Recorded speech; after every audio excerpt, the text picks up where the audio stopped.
Welcome to the third annual Dementia Friendly Tempe Summit. My name is Jane Gerlicka, and I am the program manager for Dementia Friendly Tempe with the Banner Alzheimer's Institute. We're really glad you're here today. And I know that people are still coming in, so that's all right. We'll catch you as you come along. This year is our third annual summit, and our focus this year is on family caregivers.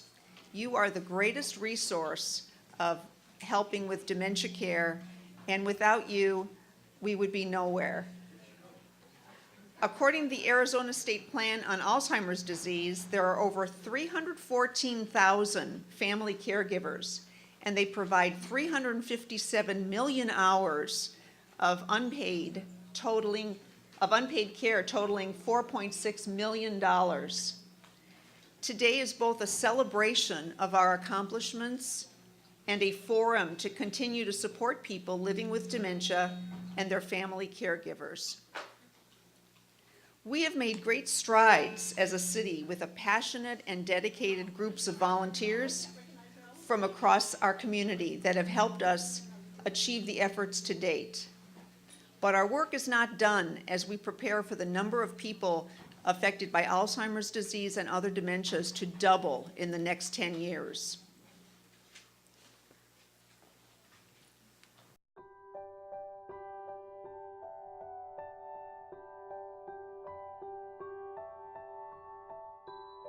The topic of dementia is sort of what we used to deal with cancer or AIDS. It was a real hidden subject. And before we started speaking up about it, people just weren't getting the help they need. It's good to have a basic understanding of what dementia is and how it may manifest itself in people. So in this umbrella term of dementia, we're saying that a person is having trouble with memory, with thinking, with language, maybe behavior and judgment is even changing, and it's changing in a way that everyday life is affected. Just as with any disease, there is more to the person than the dementia, and that they have qualities and skills and things that they can still offer to their community. They're still part of our community. So as a community, how can we respond in a much more optimistic way and really support people to live well with a chronic condition that right now we don't equate living well with dementia, and yet we have this tremendous opportunity to help individuals who are living with dementia and their family members to hope for better and hope for more. Dementia is one of those diseases that are not visible. It doesn't make being handicapped in other ways that are visible easier, but with dementia, people don't know. And when they find out, they don't know what that means or how to act. So the concept of a dementia-friendly city means people get it. My mother was diagnosed back in 2008 of having dementia. And then I saw the toll it took on my father, and the demand of a caregiver and what's all involved, which really prompted me to try to do something in our community, because that's what we do in Tempe. We always look at quality of life initiatives to better the quality of life of our residents and businesses in our community. And this really connects with individuals. The more people I talk to, they know someone or have a friend or a family member that has been diagnosed. The first thing we did was to start our Memory Cafe in September of 2016 and let the people in the community know that we are here to help them with services, resources, and a connection to other people who are going through the same situation. It started out slow, but has grown tremendously, and we've seen over 200 people visit our Memory Cafe and tell each other about it. Neighbors, friends, family members share that information and how happy they are to find a positive resource. We've had people come out who have been at home for 10 years, not talking to anybody, not reaching out. So now they know that there are doctors, there are specialists, there are programs, there are clinics that they can turn to for a diagnosis and for treatment. What dementia-friendly community and city means is we have training programs on looking for signs of individuals that look like they may be lost, they have some memory issues, and it's really training and educating our residents and businesses in our community to become more aware, if you will, dementia friendly. Embrace the new life you have as best you can, and realize your life's not over. It's the beginning of a long journey. It's a hideous disease, but you and your loved one are still living and still going on. And just figure out ways to embrace it. And for me, the best way to embrace it was to join a support group. Doctors are helpful, primary cares, neurologists, friends and family are helpful, but nothing like a support group. We don't want people to sit at home and feel that they have no one they can turn to, that they have to deal with it alone. And week by week, the people started to trust each other, learn from each other, and give each other support and information, and that's been the biggest change. And now in Tempe, there's so many ways to access very easily a basic understanding, because there's no other collection of people that get it.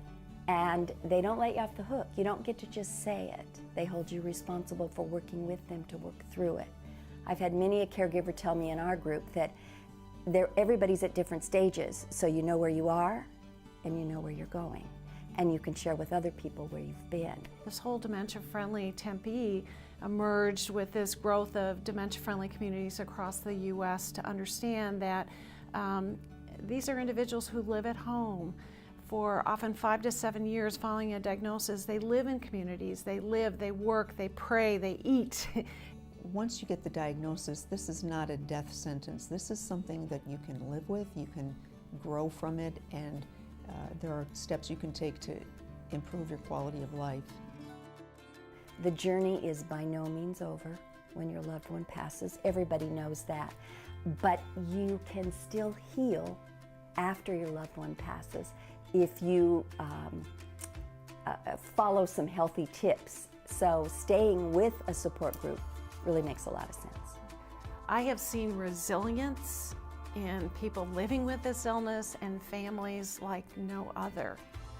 I've seen adaptability and possibilities in the face of something where people say nothing can be done. And when you see the core of the person being touched in a family unit, feeling successful, wow, if that doesn't get you up in the morning to want to do more of it the next day, then I don't know how much better it can get than that. There's going to be all kinds of plateaus and roller coaster rides for the journey, and you can't have enough of the right support. So go out and grab it. And the neat thing about Dementia Friendly Tempe is it's available. It touches everybody. There's no borders when it comes to dementia.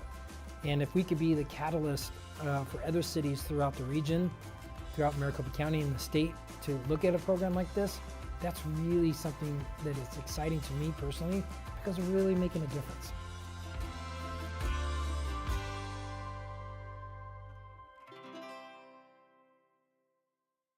Okay, I wanted to thank Jen Doherty and Susie Peck for their help in making that wonderful video. I think it gives a good picture of what we are doing here in the city of Tempe.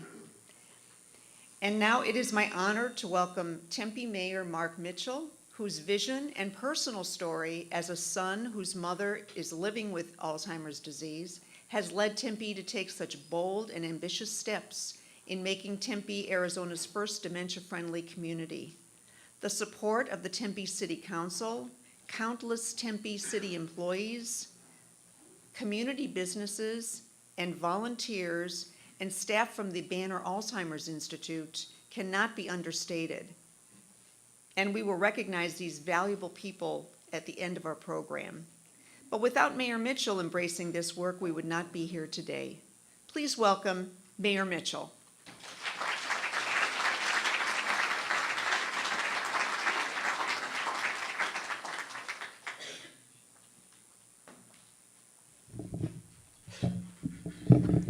How's everyone doing this morning? Thank you so much for being here. It's so great to see such a great turnout. It's something that's really special to me personally, but I think it's really gratifying to know, having grown up in the city of Tempe, to really be able to know that we are a very caring community. And we could not be the type of community we are without all of you. So thank you so much for all of you being here today. You know, I'm here today to update you on our efforts to make Tempe a dementia-friendly city. First off, I'd like to really acknowledge, I know it's already been done, but I'd like to acknowledge Jan Doherty, as well as Jane Gerlica, for all their support and all their hard work. Let's give them a round of applause. You know, this initiative wouldn't be where it is today with many, many hands of help, really, especially without Jan and Jane. So I really personally want to thank you guys for everything that you've done. I'd also like to thank our Dementia Friendly Tempe action team for all the work that they do with all the volunteers that are here today. Could those members of the action team please stand? Mark, Dr. Mittman, thank you guys so much for being here and helping really achieve what we're trying to accomplish here regarding a dementia-friendly community. You know, this small initiative started a few years ago, as it really has grown into a community that makes me so proud and excited for the road ahead of us, as I mentioned before. You know, the number of people affected by Alzheimer's disease and related dementia is all too common today. And it will only become more common as we move along in the future. 1 in 9 seniors have some form of dementia. Tempe today, that means over 1,500 people live with dementia. At least that's what we know of. That either may be diagnosed, they may not even know what they have yet.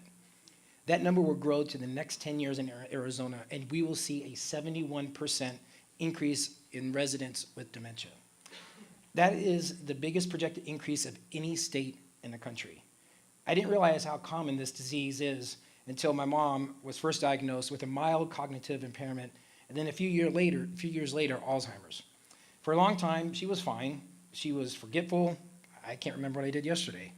But she would always repeat herself in conversations. But she was always able to live a relatively normal life. But as the disease progresses, it slowly takes you away from your family and the friends that you love and the life that you've actually have known. Many of you know my family story. In 2006, my dad was elected to the U.S. House of Representatives. On a funny note, you know, he was 66 years old when he was elected. He was known as the oldest freshman in Congress that year when he was elected. My mom would travel back and forth, you know, to D.C., 2 weeks in D.C., 2 weeks here at home.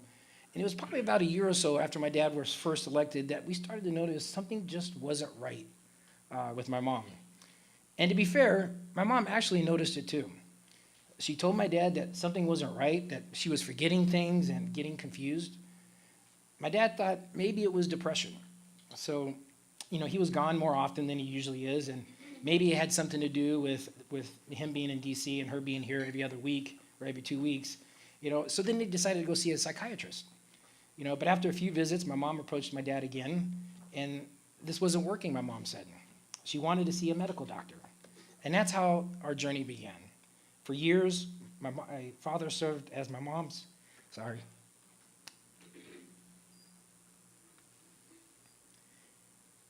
primary caregiver, and when she needed support, she began staying at an amazing facility during the daytime called Oakwood Creative Care. We were lucky to have such a great daycare at Oakwood and the amenities and the services that Oakwood Creative offered. Oakwood Creative is also here today, so if you really think of a daytime care that could help your family, I really would urge you to speak to them because they're a tremendous resource and it's a tremendous facility. Oakwood Creative Care was a great solution for a long time because my mom went there during the days, and I'm positive it really extended the time that my dad actually had with my mom at home. But as my mother's condition deteriorated, the situation was harder and harder on my dad. And like I said, my dad had his fair share of stress spending years as a mayor of Tempe, time in the state senate, and serving in Congress, which we all know really is a zoo today. But this was a different kind of stress for my dad. And those around him began to have concerns about how this was affecting his health. The toll on caregivers is one of the aspects of Alzheimer's and dementia that is often isn't talked about that much. It is well documented that this disease also seriously impacts the physical and mental health of the loved ones who actually take care of them. In fact, 40% of caregivers suffer from depression. This has an exponential effect on the number of people that are negatively impacted by dementia. And since dementia doesn't just affect the individual with the disease, that creates an even higher price tag for those that care for them. In 2014, the physical and emotional toll of caregiving resulted in an additional $9.7 billion of healthcare costs. 9.7. You know, my worries about my dad were along these lines. Because he was actually having physical symptoms. That's why about 2.5 years ago, my mom now lives in a full-time care facility that specializes in dementia. And now my dad can come there in a way that will be very supportive and healthy for my dad and for my mom. And he still eats breakfast with her every day. Every day he does. We all know that the situation is still hard on my dad. Moving my mom to a care facility didn't end the stress of having a loved one with Alzheimer's in your life. And I know it's not really how my dad pictured the retirement years with my mom, but I have to say, I don't worry as much about something happening to him because he's too busy, stressed taking care of my mother. He's not busy stressed taking care of my mother because she's in the facility. And this is why becoming a dementia-friendly city is a priority of mine. So this morning, I'm going to talk a little bit about the purpose of dementia-friendly cities and the process where we are today and what we're using to become a dementia-friendly city, as well as how you all can help. Our quest to become a dementia-friendly community really got a boost when Tempe was lucky enough to be chosen by the White House to be one of 5 communities that will transition into a dementia-friendly community using a roadmap developed by the White House Conference on Aging and Dementia-Friendly America. A big part of becoming dementia-friendly is informing the public and preparing for the future growth of dementia in all of our communities, not just in Tempe. With Dementia Friendly Initiative, I'm hoping that we are not powerless against this devastating disease. We can also show that our neighbors facing dementia are not alone, and that we actually can provide support to those living with dementia, and equally important, those really caring for those with dementia. There are 4 phases of becoming a dementia-friendly phase. One was convening a community members and forming an action team, which we've done. Phase 2 was engaging different sectors across our community to see how they could be more involved in making the community more dementia-friendly and assessing the community's current strengths and the gaps that exist today.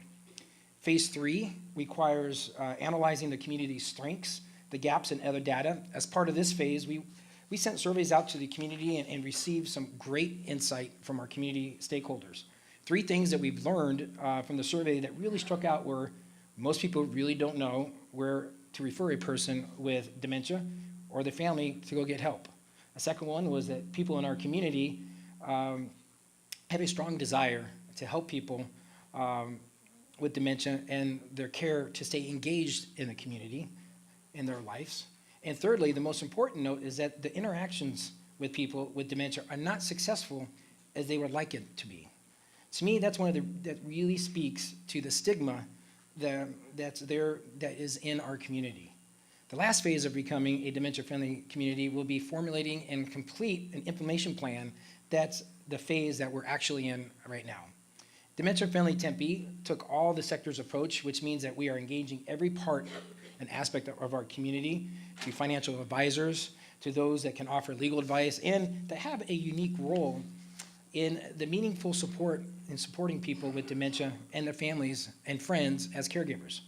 One sector that has been great to engage is our first responders. I know that my father and I were sometimes worried about my mom wandering off, maybe driving somewhere.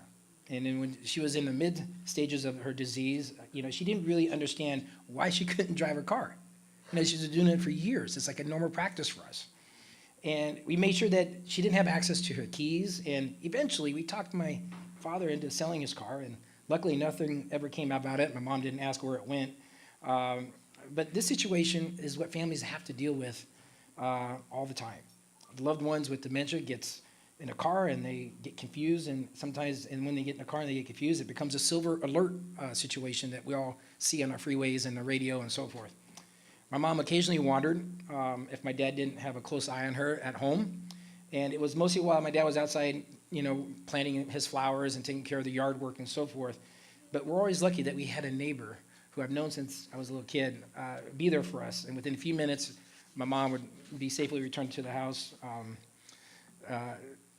after she had left the house. So I guess that's one of the perks of living in a community in our neighborhood. My dad still lives in the same house I grew up in for 45 years, but that's really defines Tempe. Whether you've lived here 45 years, 10 years, or even a couple of years, that's the engagement and the exciting part about this great community. But this common occurrence for caregivers who care with their loved ones, this is so common.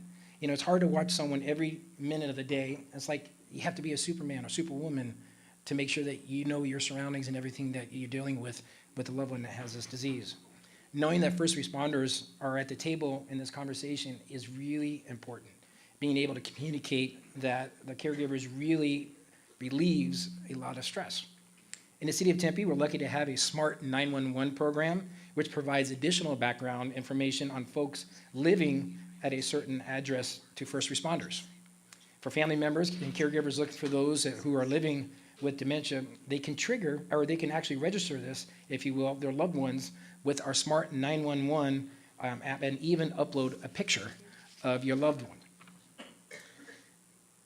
This final stage is about education and awareness, and we are already making headway in getting the word out on the resources that are available to all of us, just like we heard from our survey. Jane has organized a monthly dementia-friendly Tempe Present series that takes place right here at the Tempe Public Library on the second Wednesday of the month from 1 to 2:30. Dementia Friendly Tempe Presents offers free education lectures to raise community awareness of memory loss conditions, as well as help to families that have access to certain resources. The topic is different every month, and it ranges from how you can improve your communication with a loved one with dementia, to getting legal and financial planning advice and assistance, to coming up with an emergency plan if something was to happen to the dementia caregiver that's taking care of the individual that has dementia. And almost 2 years ago, we began hosting a memory cafe at our Tempe Public Library. This initiative really aims at addressing the second thing that we've learned from our survey regarding people with dementia and their caregivers, and that is their strong desire to help people with dementia and their care partners to stay engaged in the community and quality of life in our community. This weekly gathering is comfortable, it's safe, it's engaging. It's a place for people living with memory loss along with their care partners to meet with others in similar situation and get some good ideas and some good feedback. If you think this would help you and your loved ones, please join us for this great program. You'll get to share your experiences, and you'll be able to interact and support others along this journey. And joining us will actually help us and help you remain socially active and get connected to important programs and resources in our local area, not just in Tempe, but for everyone in our community.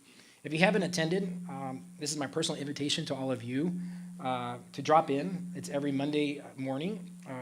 There is time when you go there to grab a cup of coffee, and most importantly, to spend time with the folks who know what you're going through and the same experiences that you're experiencing.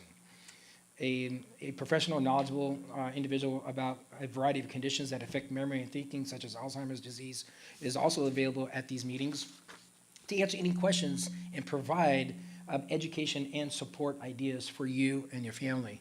The last thing I want to talk about is the part of our initiative that takes on the combating of the stigma of dementia and Alzheimer's. It's called Dementia Friends and Dementia Champions, and it's a training that we are offering throughout our entire city. This initiative and the goals are changing people's perception of dementia. It really aims to transform the way our community thinks about dementia and Alzheimer's, talks and acts about this disease.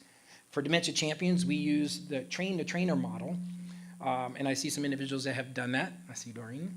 And I got to tell you, it's really a phenomenal program that can help get the word out and teach others in our community. These are folks that we teach our dementia friends, and so we have trained over 100 dementia, what we call champions. And these champions have trained over 1,000 dementia friends throughout our community. This is the dementia friends is a little bit less intensive training, but they will also help individuals learn about dementia and the ways that you can help them. Our goal is to make Tempe a livable city for people living with dementia. I'll wrap up here for a little bit. I know we have a lot going on today, but you'll be hearing from additional folks this morning.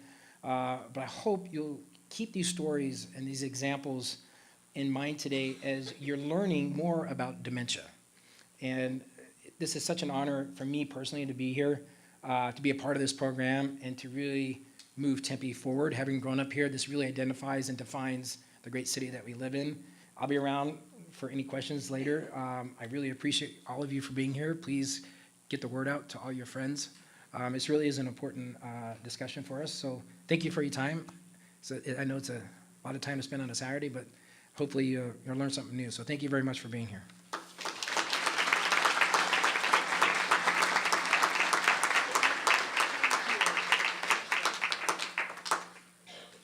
Thank you, Mayor.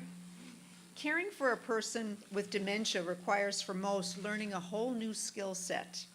And this skill set continues to change as the dementia progresses. Caregiving can become overwhelming and fatiguing. We've designed this session to bring tools to create more resilient caregivers, and we've got 2 experts who will help us. Dr. Mary Beth Gallagher is the Dementia Program Director with Hospice of the Valley.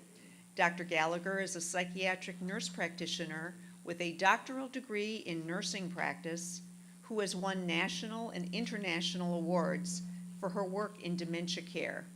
She's also been a family caregiver herself and understands the demands. She will help us learn how mindfulness can improve our well-being through some very practical strategies. Susie Favreau is a licensed clinical social worker at Banner Alzheimer's Institute. Susie uses proven interventions to help both people living with dementia and their care partners to live well. Her work on ambiguous loss is changing caregivers' lives, and she will share some of those strategies today. Following their remarks, they have brought real caregiver experts who will tell us stories of resiliency through the use of mindfulness and ambiguous loss guidelines. If you are interested in receiving a copy of their slides, put your request on the evaluation that you fill out at the end of today, and we will get a copy to you. So you don't have to take copious notes. You can just relax and listen. Please welcome Mary Beth and Susie.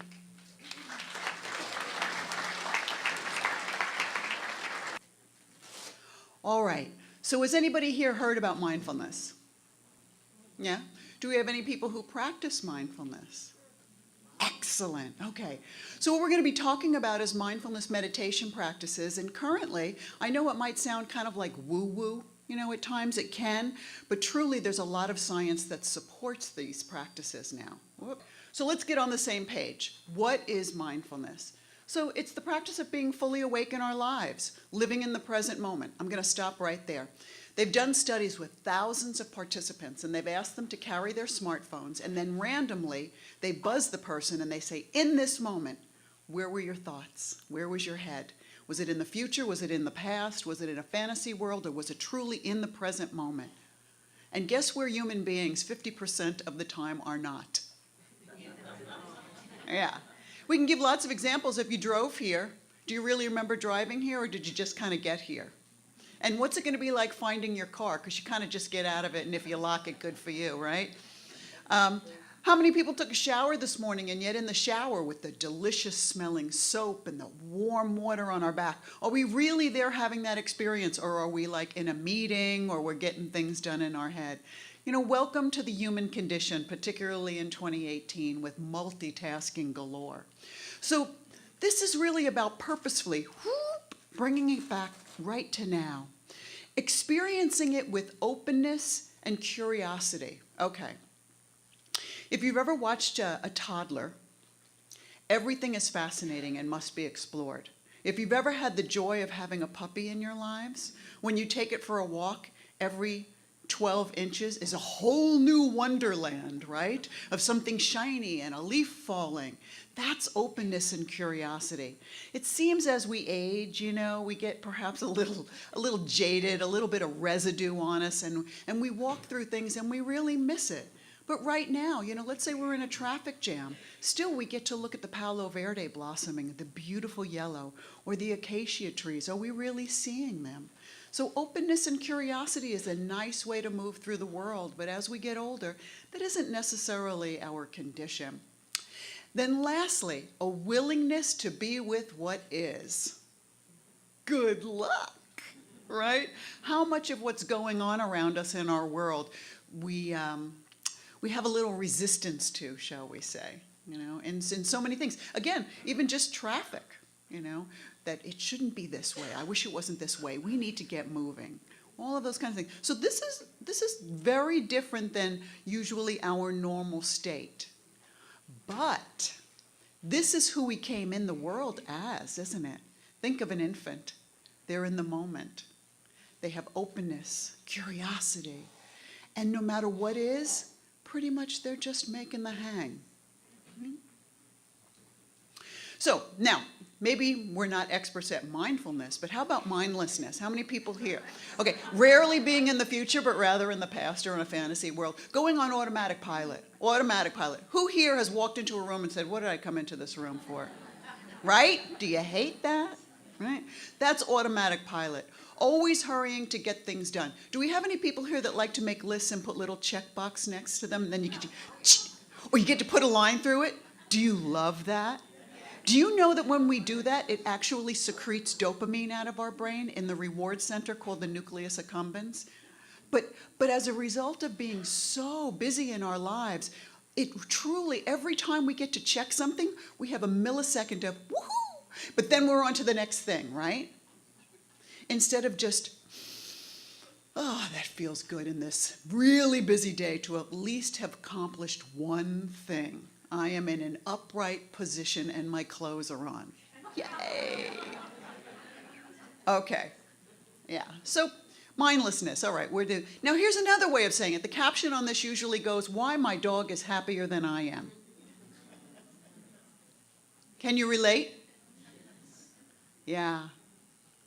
So let's think about, particularly for dementia care partners, the to-do list, all of the tasks, and so it's just about living into the next moment and the next moment and the next moment.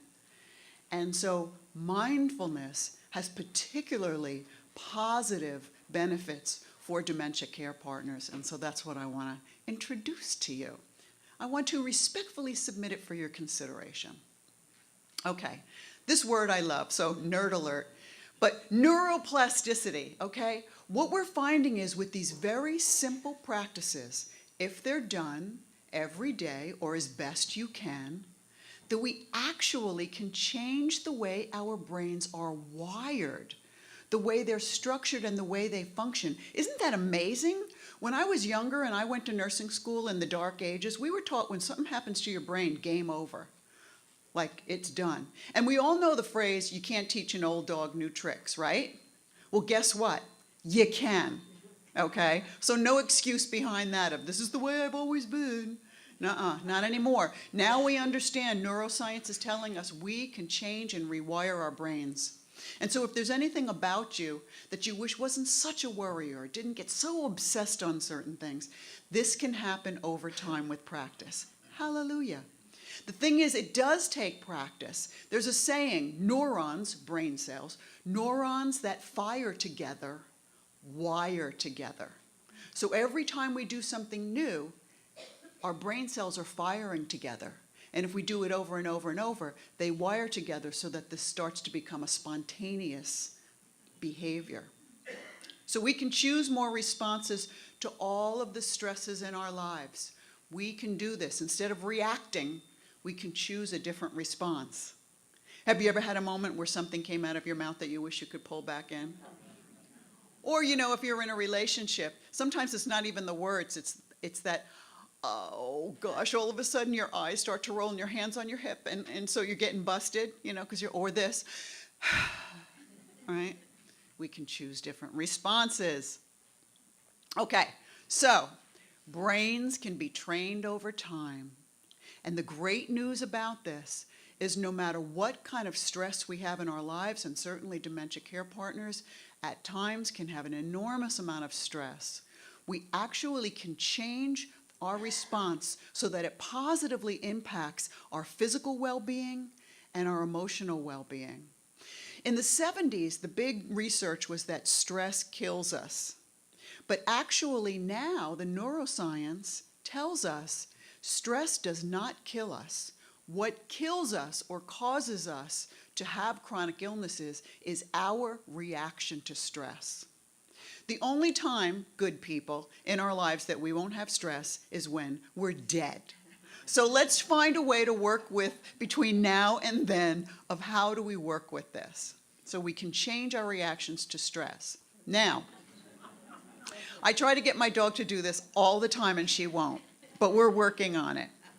So there are many different forms of mindfulness meditation, and the first one, it focuses on the breath. Now, why would we use the breath? Well, again, until you're dead, it's going to be with you. It's not like you forgot your glasses, your phone, or your car keys. Your breath is always going to be there, right? When I see pictures on magazines of people meditating, it always seems to be some skinny little 18-year-old blonde who's wearing Lululemons, is in a lotus position, she's got a candle, incense is going, and she's like this. And we don't need any of that for meditation. Good, right? So one of the practices is using the breath, and the reason why is because it's always with us, and nothing's more in this present moment than our inhalation, right? And then when it's over, nothing's more present than exhalation. If your hands are full, you're still breathing. You still could use awareness of breath. So let's do 1 minute of practice together, okay? And let me just guide you through it. So I would invite you, and again, I just want to say that sometimes meditation is perceived as a cult or a religion, and it's none of that. Doesn't every spiritual practice, every ancient wisdom tradition, don't they all have a saying that goes something like this?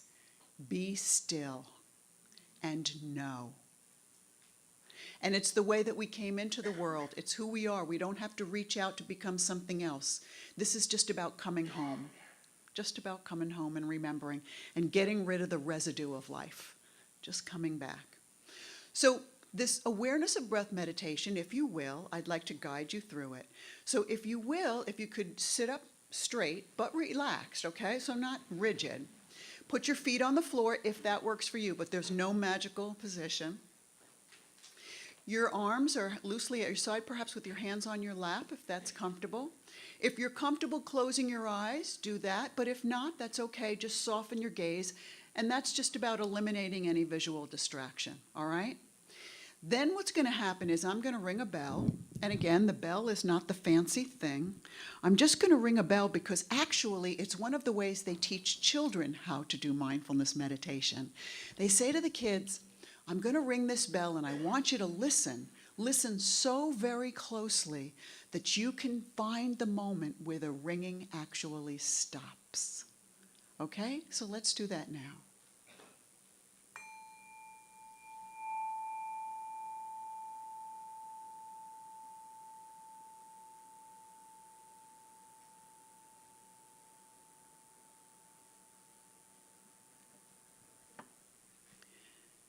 And so now taking a moment to just notice the state of your mind, busy, bored, fatigued, whatever it is, withholding judgment, you're simply noticing. And then when you're ready, redirect the focus to the fact that you're breathing. So when you're breathing in, know that you're breathing in. When you're breathing out, know that you're breathing out. And notice that somewhere in your body you're experiencing the movement of air. Maybe it's at the tip of the nostrils, maybe the back of the throat, maybe it's the lungs as they expand and contract, maybe it's the belly as it gently rises and falls with each breath. So taking a moment to notice for you, where do you experience the movement of air in and out of your body?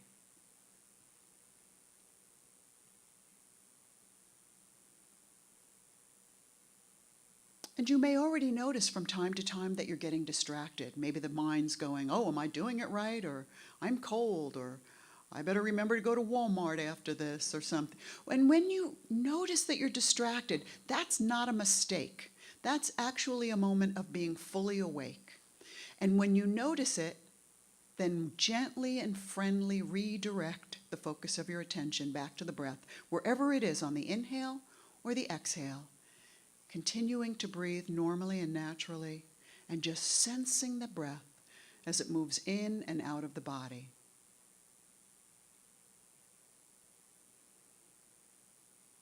Just breathing, no place to go, nothing to do, simply breathing, being.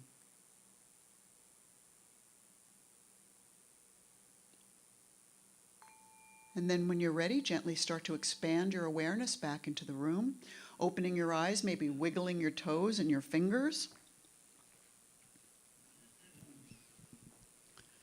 So I'm curious, what was your experience? Just shout it out. Peaceful. Peaceful, what'd you say? Tranquil. Tranquil. Relaxing. Organized. That's an interesting word. You felt organized. Interesting. Anything else? Calming. Yeah. And so you don't only need to say positive things. I mean, if it wasn't positive for you, that was your experience, right? No big deal. Okay, so in this world, our foot's on the accelerator, pressing the gas a lot of the time, wouldn't you say? Just we're always there. The simplicity of stopping for one moment and just breathing in and breathing out puts your foot on the on the brake, and just gives you a momentary pause. And isn't it interesting that all it took was literally 60 seconds, and meanwhile some of you had those experiences? So that's kind of what we're talking about with mindfulness. And there are many, many different forms of mindfulness. So I'm going to come back in a little while and talk about it a little bit more in a class that we're having coming up. Okay? I think, is that everything? Yes. And so at this point, I'd like to introduce to you Susie Favreau.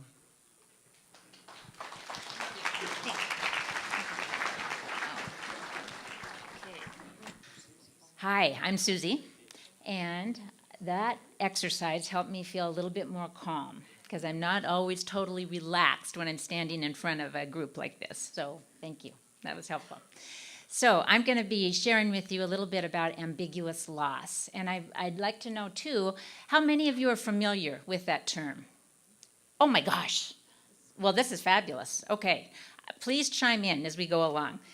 This is just going to be an overview of it, and hopefully to share some new concepts with those of you that aren't familiar with it. So what is ambiguous loss? I kind of stumbled upon this theory about 2 years ago, and a light bulb went off in my head. I get to work at Banner Alzheimer's Institute, and I work with patients and families, and I realized that often, those of us that work in the field, you always hear about stress and burden. And the light bulb went off that this seemed to be the missing link. This explained how that stress and burden comes about. Because for many, many people, and this is a very enlightened audience, because most people don't know that term ambiguous loss. They've never heard it. I hadn't heard it. And I was excited to learn more about it. What ambiguous loss is, it's a way to explain losses that are related to absence and presence simultaneously. And it was a theory that was identified by Pauline Boss, a family therapist, and she actually did this back in the 70s. And she says that, and what it is, the definition is a loss that is unclear, it has no resolution, and it has no closure. It occurs in two situations.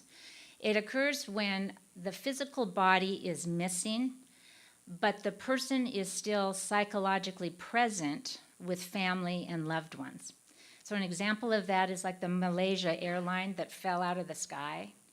And then, 2 years later, the families were still beside themselves because there was no verification. That person could still be somewhere.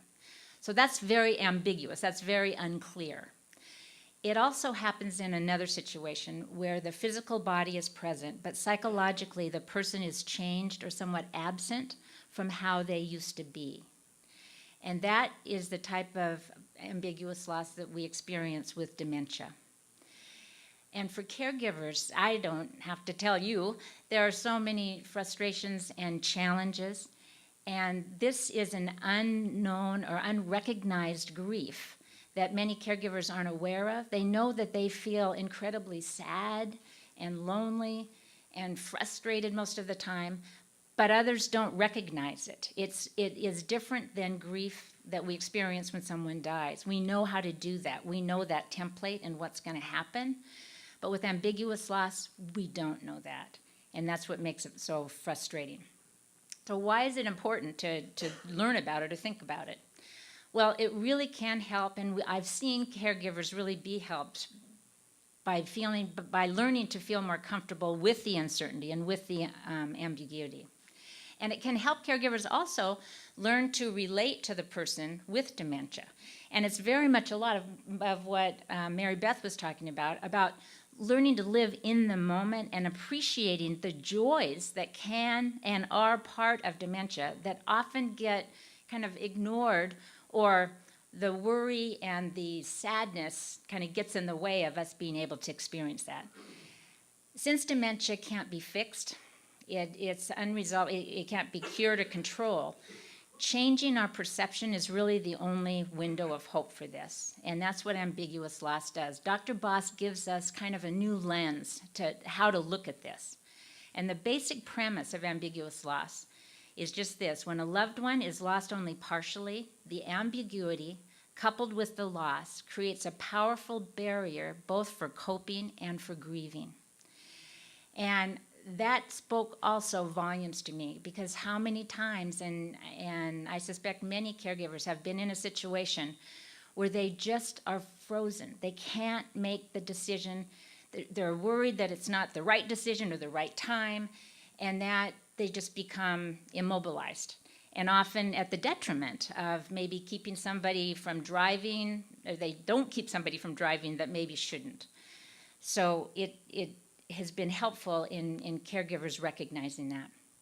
So how do we get started with this? First of all, having a name for it is huge. Having a name for it, ambiguous loss, takes kind of all that, the stigma or the pathology of that. It externalizes what is crazy. The caregiver is not crazy. It's not the caregiver's fault. The situation, dementia, is what's crazy. It is nonsensical. You can't kind of make sense of it. And so having a name is very powerful for most people. And then Dr. Boss, a skill that is so helpful with this is called paradoxical thinking.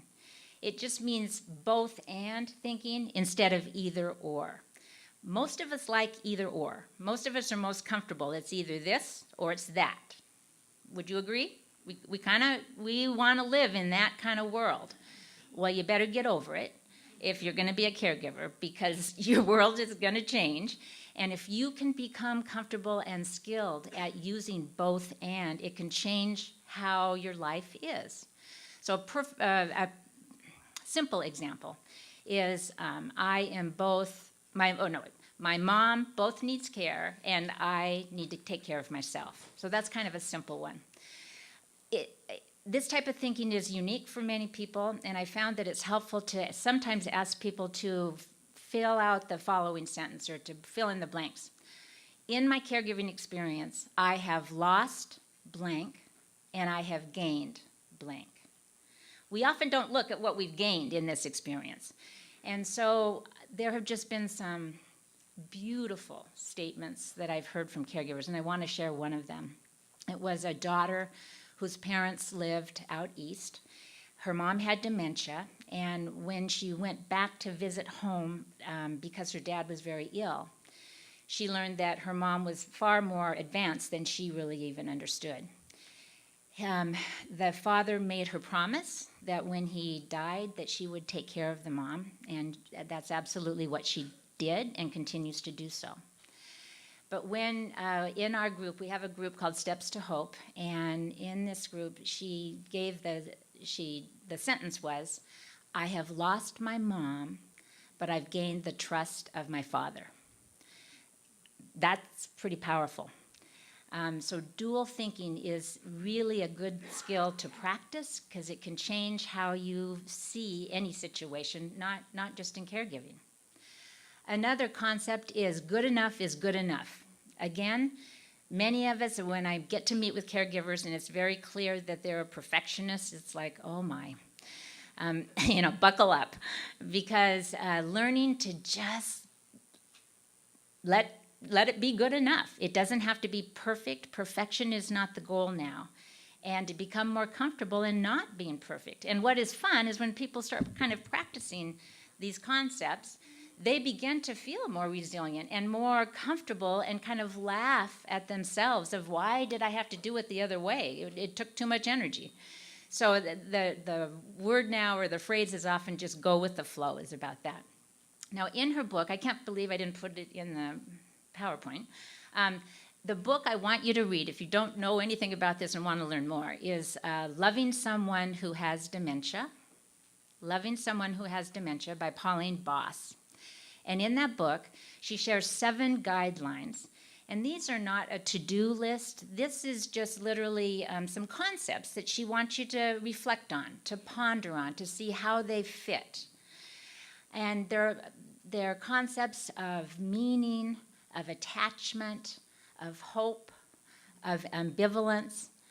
And she kind of teaches us that, you don't have to check off and go down this list. Some of them are going to apply to you now, and later maybe other ones will. You tailor them to your own needs. But the first one is finding meaning. It's very important to find meaning in a situation, and it's very hard to do when nothing about this makes sense. And she says sometimes we just have to leave it at that. It is nonsensical. Sometimes it doesn't make sense. But if we can find some meaning in that, as this daughter did, that goes a long way. Viktor Frankl, in his book, Man's Search for Meaning, thank you. Man's Search for Meaning, gave us such a wonderful example of finding meaning in one of the worst situations possible, that suffering stops being suffering when you recognize that the purpose was for sacrifice. So when we can do that with dementia, it can make more sense. It can make sense for us in that. But as I said, for some people, it is what it is, and that's okay too. That works for others as well. The second one is making peace with ambiguity. Balancing control with acceptance. Again, many of us like to control things. We think we control or we have control over many things. And often what that does is it keeps us from recognizing, and the other thing I loved about this is that this theory helps people stop using their energy wishing that it was like it was before the dementia. That just takes too much energy. So it's balancing our thinking that to accept it and to move on with that. Revising your self-identity. We have many roles, and our relationship with our person with dementia is going to change. And unfortunately, often our roles within our family sometimes change too, not to our advantage in many ways. This is a relational condition as well. And what this idea is you need to revise your role to fit the ambiguity. So sometimes a caregiver will say, well, am I still a child if I'm like parenting my mother? Or am I still married if my wife doesn't recognize me? The answer is yes, and you have many roles, and those can be changed. Managing your mixed emotions is huge, and ambivalence is what mostly Dr. Boss is talking about. Ambivalence being conflicting feelings, but having them at the same time, like love and hate. And for caregivers, it's often sometimes wishing this was over, but then feeling so guilty about having that wish. Normal, natural, every caregiver experiences that. And what is so important is to be present with others, that people that understand that, other caregivers, good friends. Those are normal and natural feelings, but we never want to act on them. And if there comes a point where you think that that's a possibility, that's when you need to talk with a professional about that as well. Imagining new hopes and dreams, and I love this about caregivers because that's kind of the last thing many times caregivers think about. So many times people lose themselves in what they're doing. There's so much to be done. And so to imagine, well, how do I have time to think about the future or to think about myself? Well, it's really important to do that. And it can be done even during the caregiving experience. So it's also, new hopes now and for the future. And one of my favorite stories about this one is a woman who was caring for her husband. And he was at a stage where they were spending a little bit more time at home, much more time at home than they really ever had. She had always wanted to take the piano. And they had a piano, her kids took the piano, but she just never got around to it. One day, she got a postcard, and she learned that a woman in the neighborhood was teaching piano to adults. A light bulb went off, and she immediately signed up. And when she came back to the group, she had been going to the lesson for 3 weeks. She had learned 3 songs by heart, and every night now, she and her husband sit down and she plays the piano. So it was just, I think, a wonderful example of you can have hopes and dreams and feel like you feed yourself, which is so important in this. And then the last one, it all winds around to take time to mind yourself, take care of yourself. Usually when we say that, a caregiver's eyes roll back in their head. It's like, really? Get real? So important to be present with people that you can share with and enjoy. So important to take care, control what you can control, such as exercise. You can decide to keep up your exercise routine. That gives you resilience. All of those things are important. Dr. Boss, I think, says it best when she says, when you love someone with dementia, the goal is not perfection. The new standard for your relationship is simply for it to be good enough. Life with dementia can be less than ideal and still pretty good. And that perceptual shift is under your control.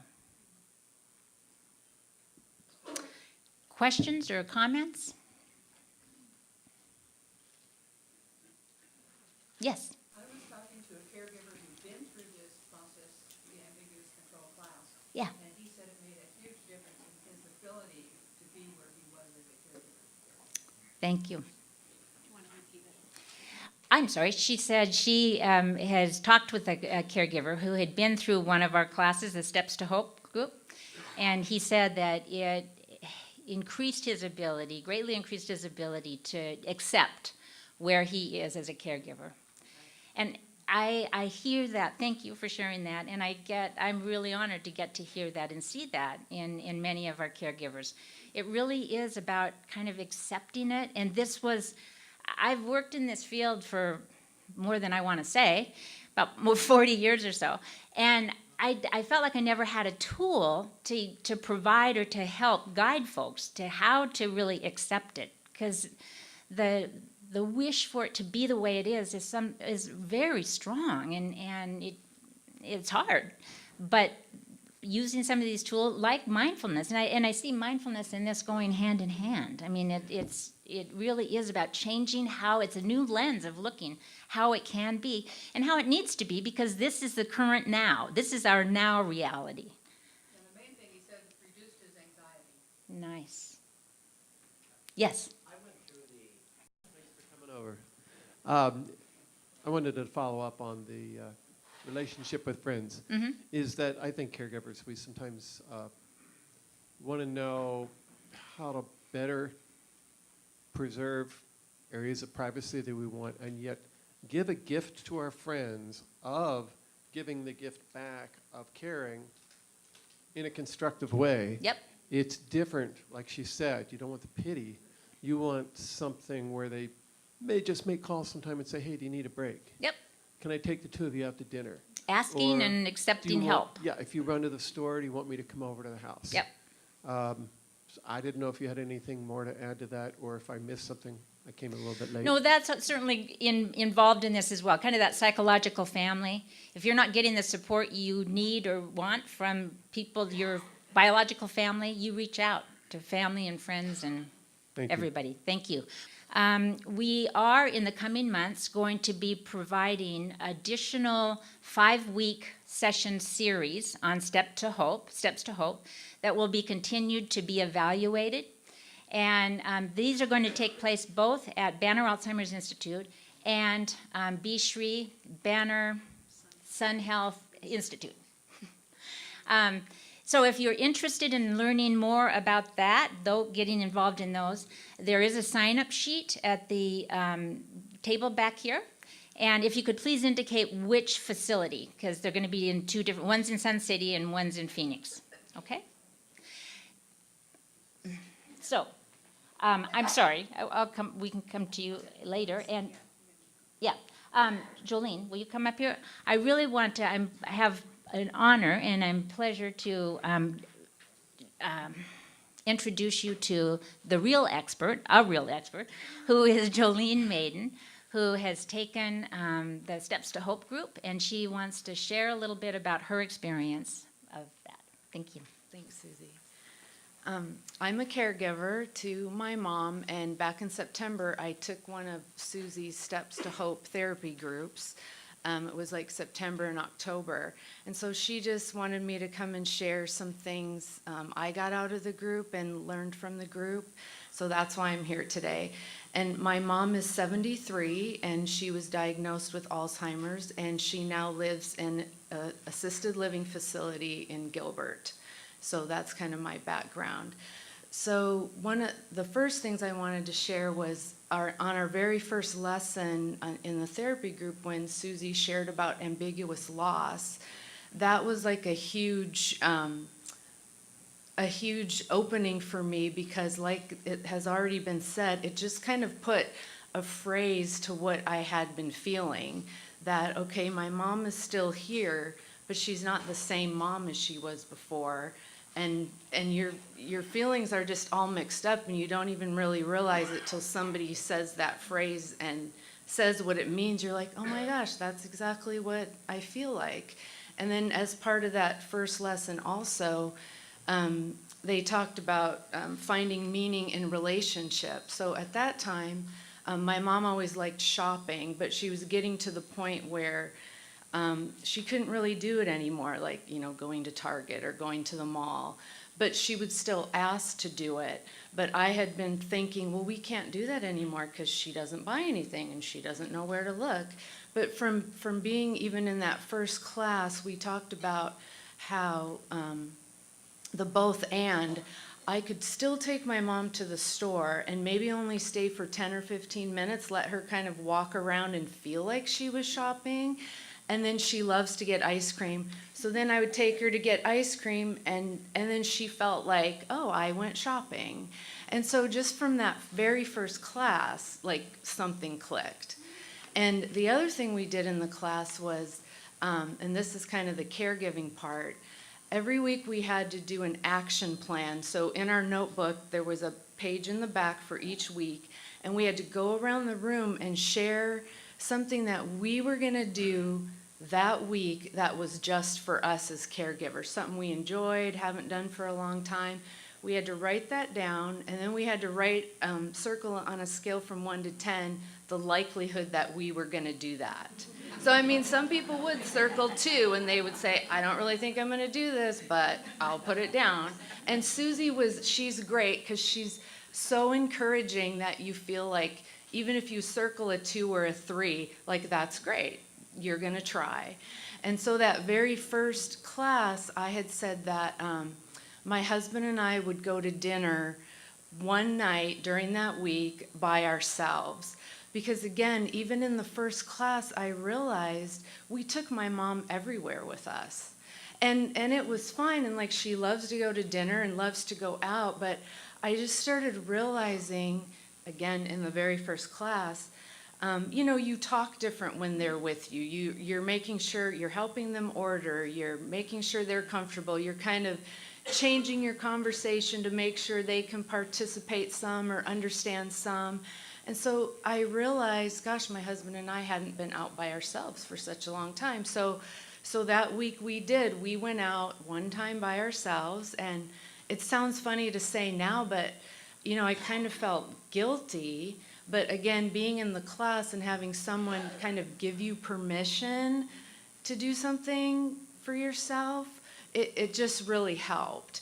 And the other thing I realized was how much not only physical energy goes into being a caregiver, but mental energy. And like what Mary Beth talked about was huge, like just kind of realizing how much your mind, you're always thinking about your person with dementia, because it's always like the next thing I have to care for, and every day something comes up. So having that action plan every single week for that class, we had to think of things, was great to get in that habit of thinking for ourselves. The other thing that's great about the going to this therapy type group is when Susie talked about managing emotions. So in our group, there's people that were taking care of a parent, and then people taking care of a spouse. And just, you're in a safe environment to share what you're going through, how maybe you made a mistake, like, oh my gosh, I yelled at my mom last night and I know I shouldn't do that. And just having other people share their struggles was huge, because of course we have family and friends that are supportive for us. We have some that are not supportive of like what we've done with my mom. But when you're in a group with other people going through dementia and Alzheimer's, it's just so supportive, because people understand, like we all understand what you're going through. And the group, you're free to share anything you want to share. And there were men and women, all ages. And so that was also super helpful. You just feel like you have a place where you can say anything and people understand. The last thing I'll share is about input from others. So in our group, there was a young couple that his mother had Alzheimer's, so they were dealing with her. And so one week I had shared that I have 3 brothers, but none of them live in the state. I'm the only sibling that lives here. And so I was just kind of sharing how, gosh, I wish my brothers would come more often. I feel like that would be, if I had that to look forward to, like every 4 to 6 weeks, one of them would come for a couple weeks. And I felt like that would be good for me. So this young guy spoke up and he said, well, if my sister never told me that she needed help with something, he said, I would just think everything was okay. I wouldn't ask her, like, are you doing okay, or do you need anything? So he said, if my sister did come to me and say, you know what, I need help with this, he said, I'd be like, sure, I'll help you, no problem. So he encouraged me. He said, I think you should just tell your brothers, because I'm sure they would be glad to come. And so that was my action plan for that week. I wrote that down and, told the class that I was, I think I circled a 6 or a 7 that I was going to do that. And so I thought about it a couple days, and I was nervous about, calling them and asking them, because I don't know what it is about caregivers, but sometimes you just feel bad asking for help. Or saying that you need help. Like I didn't, I guess, want to say I needed help, because you want to feel like you can do it, because you have to do it. So I did. That week I decided one night, okay, I'm going to call each one of them. And so I did. I called each one, and I didn't even say something like, oh, I'm so stressed, I wish you could come. I just said, in 2018, could we just think about maybe each of you coming like every 4 to 6 weeks, and like for a weekend, and just kind of being with mom? And each one of them, with no hesitation, just went, oh sure, we can do that. And it was so simple, but yet something just lifted off of me. And from that young guy in the group, giving his opinion is what really helped me to be able to do that. And Susie made a good point too when I shared in class. She said, your brothers will be glad later, like as our mom declines, they will look back and be glad that they came 3 or 4 times a year to see her. And so that really helped me too to realize that. So those are just a few of the things, and I've done other support groups at Banner, and I have to say they're just excellent. I don't think my husband and I could be as healthy through this journey as we are without the support group. It's just been so valuable to me. So I would encourage any of you that haven't gone to one yet to maybe just, give one a try, because it's been really helpful for us. So thank you.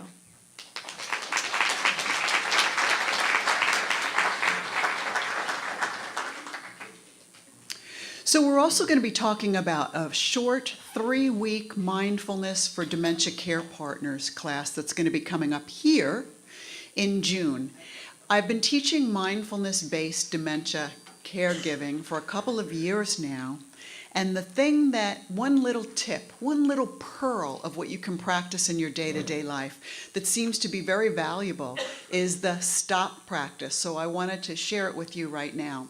In any given moment, what we do is we get these little red stop signs and we hand them out in class. And then you go home and you put the red stop sign in those places that generally trigger you to maybe leading to a reaction that you would rather not have, okay? So let me give you an example.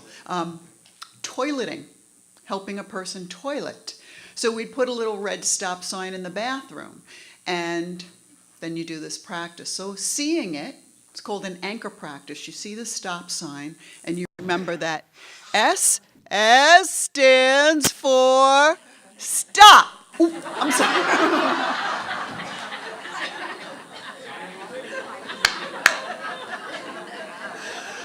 Nice. You know when you're talking and then all of a sudden everybody gets really quiet, and that's when yeah, okay. All right. Okay, so S stands for stop, right? So in the middle of anything that's going on, especially inside the brain and it's really starting to, you know what I'm talking about? Instead you go, oh, let me stop for a minute, okay. Next, take a breath. Actually take several of them. And the reason why is when you take a breath that's deeper, and it expands the lungs here, you're actually starting to trigger your parasympathetic, right? So the break versus the fight or flight. So stop, take a breath, or take a couple of breaths. Observe in that moment, instead of getting into, oh, and then this is gonna make us late, and I can't believe he always does this, and all that kind of stuff. Bring yourself back to this moment. In this moment, notice what's going on, okay? And then P stands for proceed, or pray, or say the word peace, or whatever it is. So STOP, so let's do it. I had a person who was in the group and said that when I try to help my husband go to the toilet, this is usually the time when it's just the most stressful for me, particularly in the late afternoon and the early evening. So I'm trying to pull his pants down and he's pulling them up.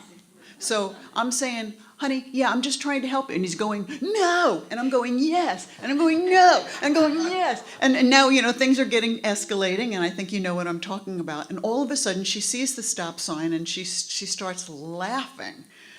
So she stops what she's doing, takes her hands off of him, just stands there, takes a couple of deep breaths, is able to have that perspective of, if you don't laugh, you're going to cry, right? So just kind of laughing at how comical it was in that moment. And she started laughing, and then her husband started laughing too, you know? And in that, as you know, in any tense moment when we laugh, what it releases. And then they were able to start again. Interesting, isn't it? So an STOP practice is just one of the clinical pearls that would be in this class that we're offering. Now, I think it takes one to know one, and so what I would like to do is to invite someone up to share what their experience of using this is. And I want to say I purposefully chose this lotus flower. There's a saying, no mud, no lotus. That's what it takes to grow a beautiful lotus. So may I introduce to you one of the most beautiful lotuses I know, Mrs. Jan Riggs, to say a few words about mindfulness.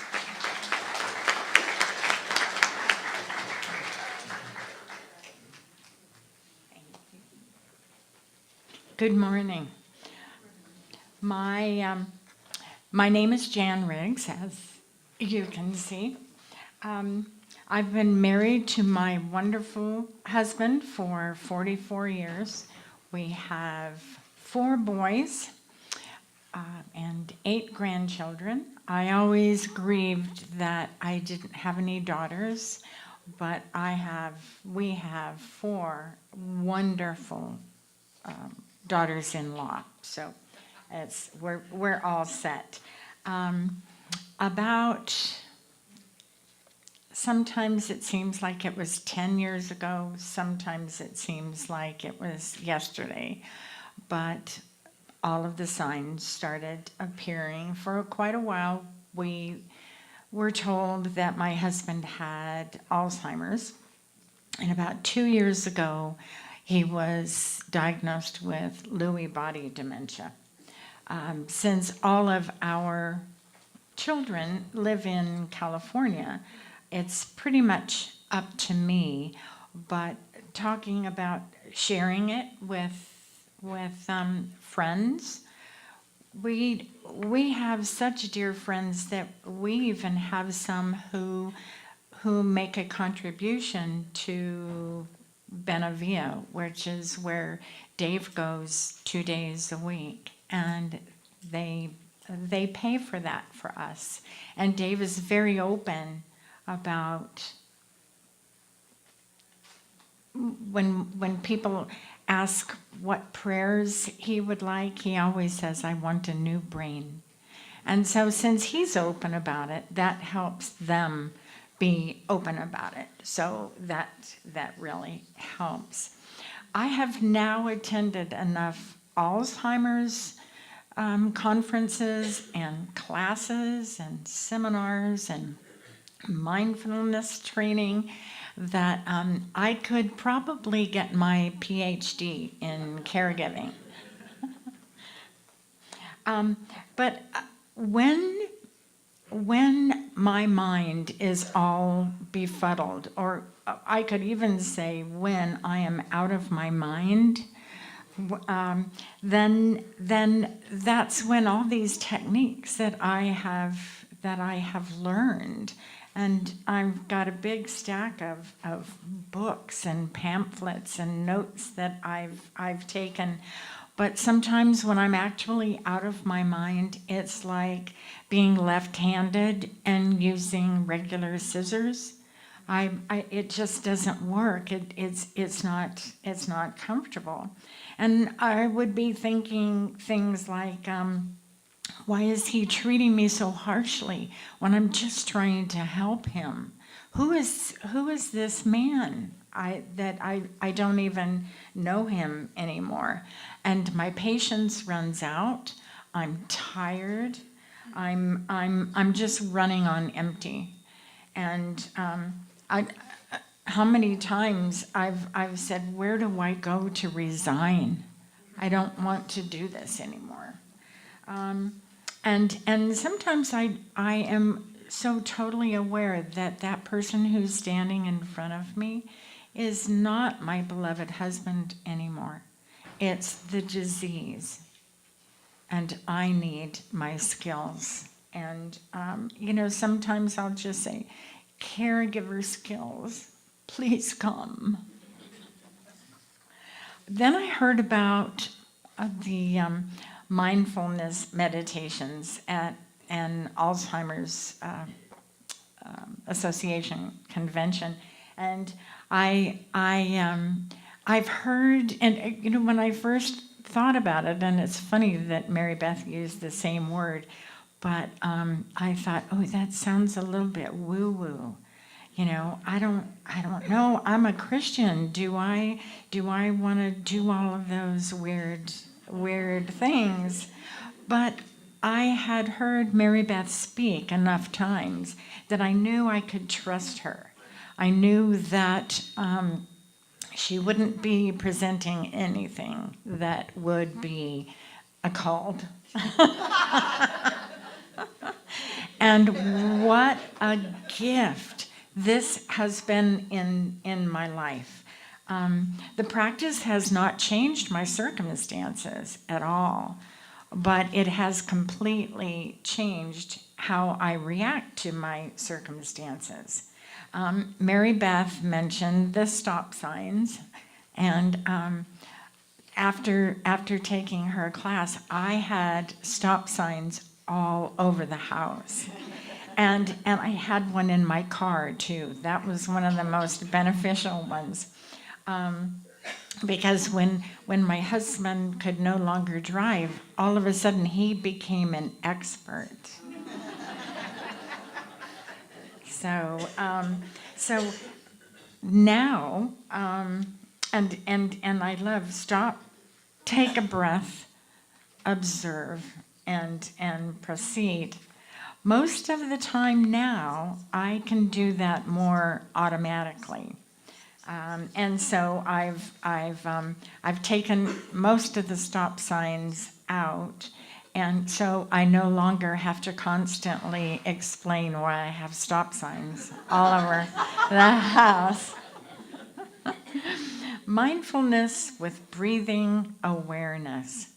Who would have ever imagined that listening to yourself breathe would make you a better caregiver? And yet, through my breathing, I've learned to be in the moment and enjoy it. I understand that I don't need to be judgmental about my thoughts or the distractions that I have. I just come back to breathing again. I'm able to treat myself with loving kindness. I'm able to say to myself, may I be tender. May I be loving. May I be patient. It doesn't make sense, and doesn't that make sense? What is said to a woman who is about to deliver a baby? They tell her to breathe.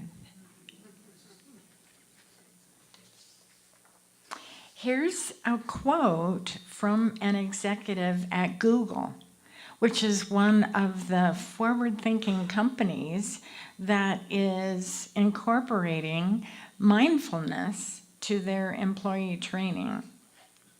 She says, one of the powers of mindfulness is the ability to get to that frame of mind on demand. I'll say that again. One of the powers of mindfulness is the ability to get to that frame of mind on demand. And I agree with that comment completely. The more I practice, the more quickly I'm able to experience the peace and the calm in order to put all those caregiver skills into action. When things are frustrating and my patience is wearing thin, you would be amazed at the power of walking around the corner. That's my stop. And I breathe. And then I observe, why is this moment so frustrating? Why am I so tired?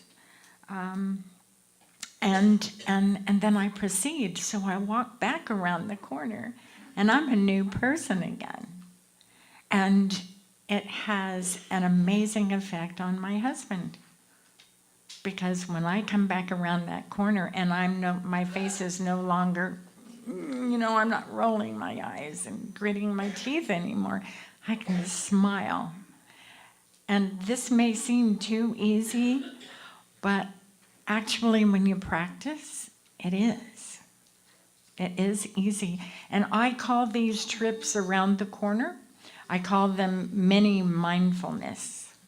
And it works every time, and my husband feels loved and safe. I've also incorporated mindfulness into my prayer life. Nowadays, I'm able to, when I'm praying, I rarely am thinking about my grocery list or what I am going to fix for dinner or what mood is my husband going to wake up to now. I'm able to stay in the present, in the moment, so what I say and hear is much more relevant to me. You may have heard that a significant number of caregivers predecease their loved one. I think it can go either way. We must also take care of ourselves. But if we let dementia be in control of our lives, then it takes a terrible toll on us. As for me, I'm a much stronger, more capable, and loving person now, one breath at a time. I have also come to understand the ambiguous loss that Susie was talking about. I heard about it at the Alzheimer's Association conference a couple of years ago, and like you were saying, it was like just having that word to call this thing made such an incredible difference to how I looked at it. So I'm now able to join my husband's journey instead of trying to pull him back into mine. It's our reality now. And no matter how many games I try to get him to play, and no matter how many stimulations I try to put into his life, that's my journey. It's not his. And joining his and understanding that ambiguous loss. And I would have to say, Susie, that my thing would be, I have lost my knight in shining armor, but I have gained a best friend who laughs with me all the time, and no exaggeration, at least 10 times a day, he tells me how beautiful I am. So understanding the ambiguous loss, rather than measuring and planning and worrying about how much time we have together, we now enjoy each day for itself. And we grieve as we go when needed. A major part of this strength has certainly been able to grow in me because of mindfulness meditations. No longer woo-woo, just a major part of my life. To stop and breathe and experience peace in this difficult season.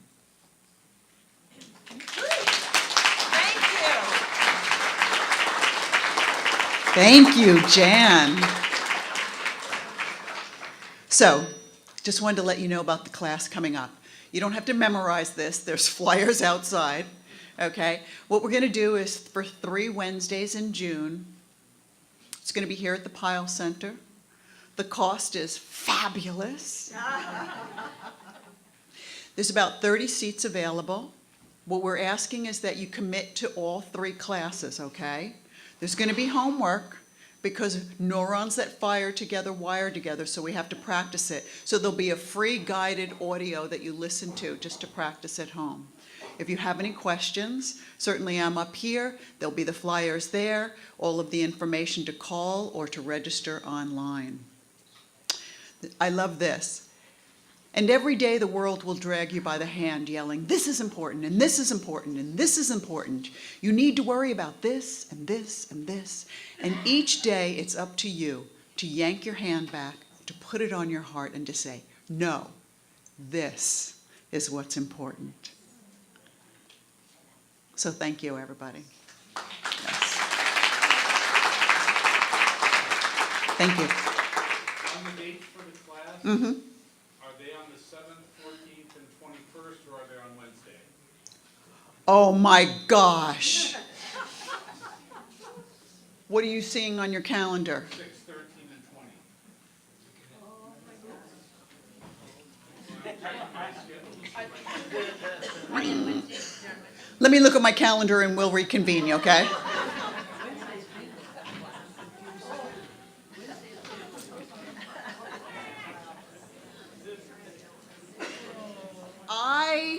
Does anybody know? I know I'm teaching the class, but does anybody know? How's that for mindfulness? He is right. He is right. 6:13:20. Okay. It is, but I think it's, I don't know. I really, I don't know. I'll let you know, okay?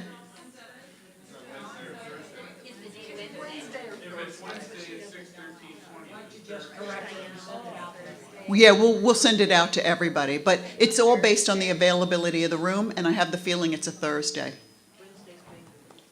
Yeah, so it's a Thursday. Can you make it? Who's coming up next? Thursdays. It is Thursdays. And the flyer says Thursday too, okay? Do we all have it? What day is it? Thursday. Amen, amen. Thank you. Thank you so much to Mary Beth and Susie. I have 4 wonderful people who participate in Memory Cafe on a regular basis. If you guys want to come up here, I know we're very tight on time, but I invited you here and I want to hear your stories. So please welcome with me Anastasia Johnstone, Wally Kennard, Bill Kilgore, and Mike Burke. You're first. I'll give you track of time. Thank you, ma'am. Appreciate that. Come on up, guys. Good afternoon. My name is Anastasia Johnstone, and I am part of Memory Cafe through Miss Jane. I was diagnosed with dementia. I found out 2 years ago. I went to work one day, and I left by ambulance. They thought I had a stroke. Well, it wasn't that. Saw several doctors, ended up going to Barrows, had Dr. Sabaz, my doctor, and Dr. Chen, Dr. Shea, and they informed me that I had early onset dementia. I'm 53 now, so that would have been, what, 51, 50? So that was a new shock because all of a sudden I'm not going to work anymore. I'm not doing these things. So my social worker came, ooh. I'll make it fast. Katie Cruz told me about Memory Cafe. So I went and I go every Monday and I really enjoy it. They have a lot of activities and it's good to be with other people. I'm the youngest one in the group, I think. But it's really interesting because it's given me a lot of different perspective of what I'm looking forward to. It's given me some guidance in how talking to my son because my parents live with me. I'm taking care of my parents. I'm raising a son. He's in high school. So it's been a really juggling being a caregiver, being the patient, and being a mom and being a daughter. So it's been interesting because they've given me a lot of tools and guidance to figure things out, where to go, what's appropriate, what's not appropriate. And it's been very helpful. And I've enjoyed it, and Wally and Mike, and it's been very good. I would highly recommend that you come and enjoy it. Thank you. Okay?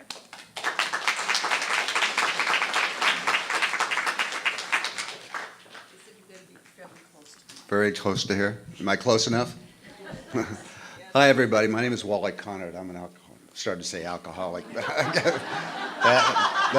that too. I was diagnosed with Alzheimer's a little over 3.5 years ago, and didn't quite understand was what going on. You know, there was a lot of craziness in my life, and it's hard when you're someone like me. I've been an athlete all my life and everything, and all of a sudden, you're telling me that you have an incurable disease, and what the devil am I going to do with this? I've tried everything else in life. I might as well try this too. So, but anyway, going through it, it was difficult at first because I just couldn't accept the fact that there was something wrong with me like this. I couldn't remember things. I can look at you, I know who you are, but I don't know your name. And that really played hard in my mind, very hard. And I started accepting the fact. My wife went to classes on Mediterranean food and stuff, so I ate all the right things all the time. And that has helped me, as you go along too, and in the rooms, I've met other people. And that helped me out a lot because I've always had this ability to reach out and help people who couldn't help themselves. And we always kind of, we work together as a team. Some of these fellas and ladies can't get up very well. We help them and, move around to each other and try to share our experience, strength, and help with them. So, in the long run, we're just trying to help each other. I know this is an incurable disease, but in my mind somewhere, I figure, I'm going to get a lucky punch and knock the hell out of this stuff. But it doesn't work like that. I accept the fact that I have an incurable disease, and every morning I get up, I say a prayer to God, let me get through this day, the best I can, and to help other people. That's one of the most important things I see, for us today, is helping that people, because a lot of the people who have this disease don't want to talk. They want to sit there and be alone by themselves. And that's not fun for them. And I always get a chance just to go over and sit down and talk to somebody. If they don't like it, that's the way it is. But, sometimes you got to do that. And it really helps them out, too. So I just really appreciate the fact that I'm here today and sharing with people and listening to the stories from other people. And God bless you all. And thank you.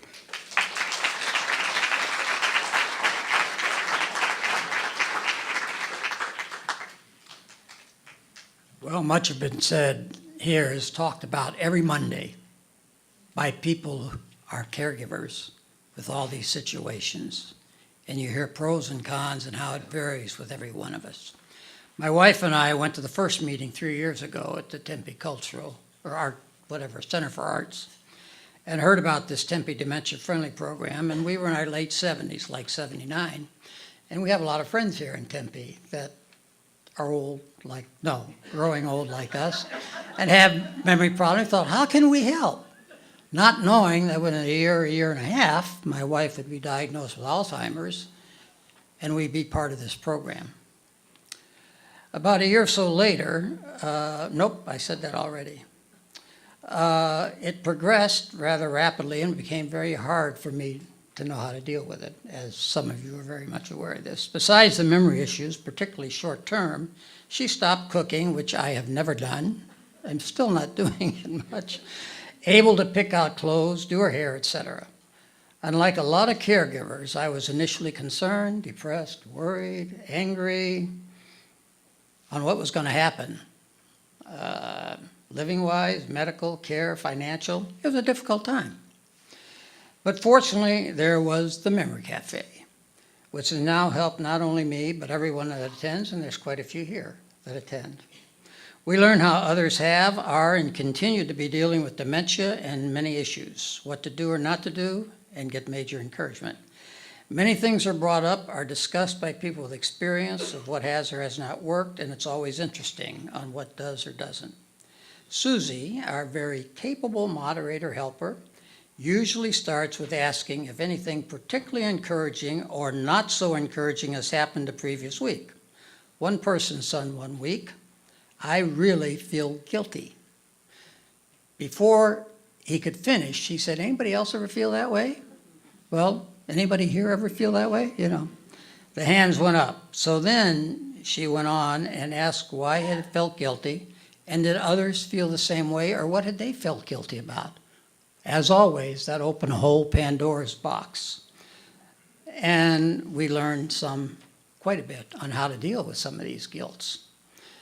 And there's no one size fits all. I've said that before. It's great to continue to get input at the meetings about taking care of loved ones, to daily care activities somewhere, and or having someone coming to the house for a few hours on a daily basis. And as already been mentioned, one of our people right here whose wife goes to respite care at one of these areas in Tempe, fantastic to know about these things. We hear about them there. We can discuss them. Pros and cons. Which ones work, which ones don't. Okay, most of us have pulled out of many activities on a regular basis, and I did want to mention this because our priority is now our loved one. And because of that, it can be negative, but also in my case, it's brought me much closer to my wife. And I know in many of our cases, it's brought us much closer to our loved ones. But quite a few are particularly concerned about, as already been mentioned, children or stepchildren or siblings who are not around and don't understand why we're having a problem. They're not here. So as one person said once, tell them to come and spend 40 hours with our loved one while you disappear, and then see what they have to say. So that was neat to hear that siblings were going to come for a weekend. And another thing that has already been mentioned this morning too is how to accept help from others. This is something for me to learn. Friends, neighbors, and relatives, let them know how they can help. When they ask, tell them how they can. That was one of my most difficult times initially. They ask, how can I help? Don't know. You need to figure that out. So talk to them about taking your spouse or loved one or your parents somewhere for an hour or two, coming and watching them at your home, preparing meals, etc. And I'm starting to make a list of people who can help and what their expertise are. Got friends now that volunteer to come help me do things around the house, that repair things that I used to do, but I can't do them now. So that's an important thing we talk about there. And then I do want to encourage all of you, or your friends who live particularly in this area, this dementia-friendly deal that meets every Monday. Come, find out at this Memory Cafe what it means. And also I want to really thank the Mitchells, Tempe, and Alzheimer's. And I guess I should thank Jan and Jane and Susie for all that they've done to make this possible. Thank you very much.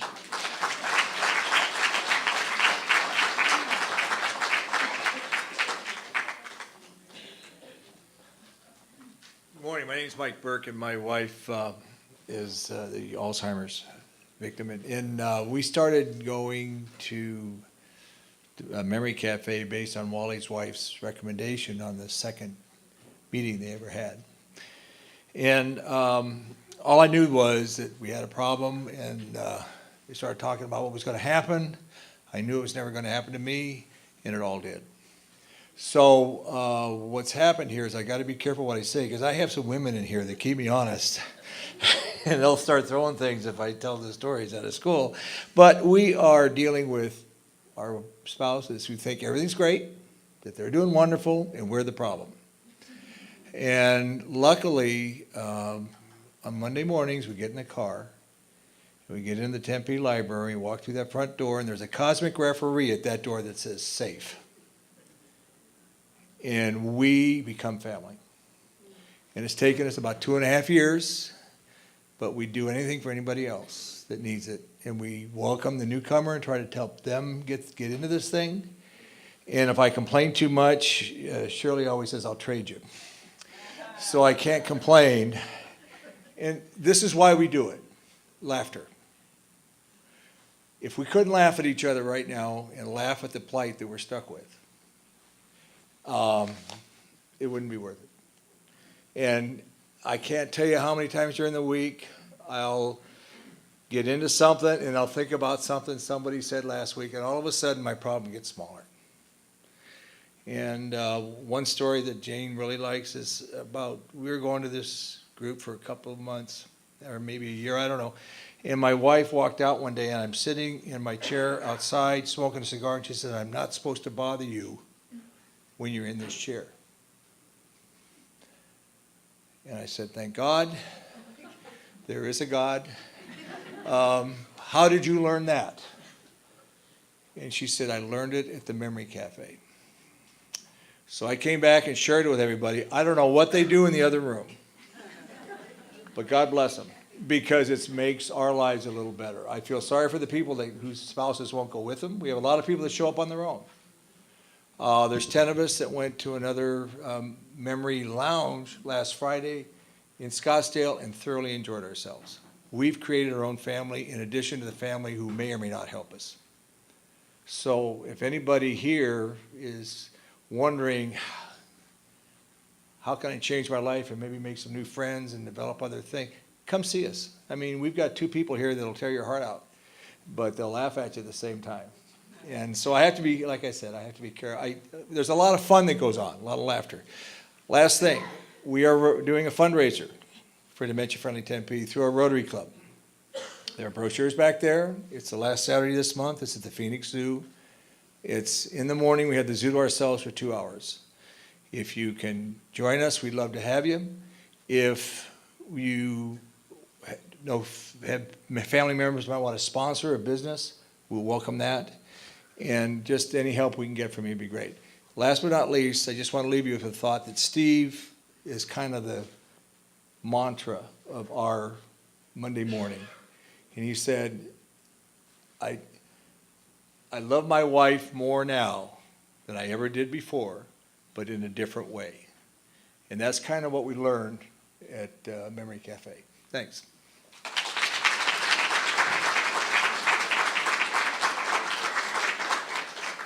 Thank you, everybody, for sharing your story. It's so good to hear it. I know we're really tight on time, and I'm going to recognize the wonderful partners that have been here with us today. I encourage you to go visit their information tables.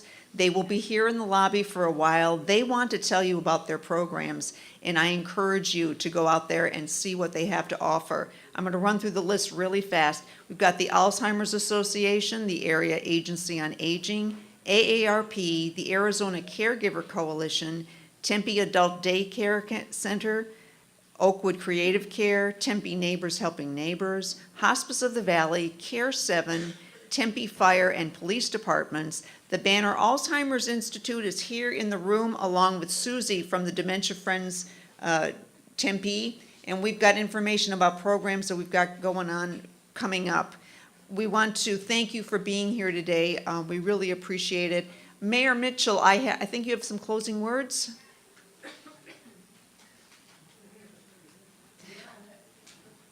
Please see Susie in the back about Dementia Friends training. We have sign-up sheets. We want you to get involved.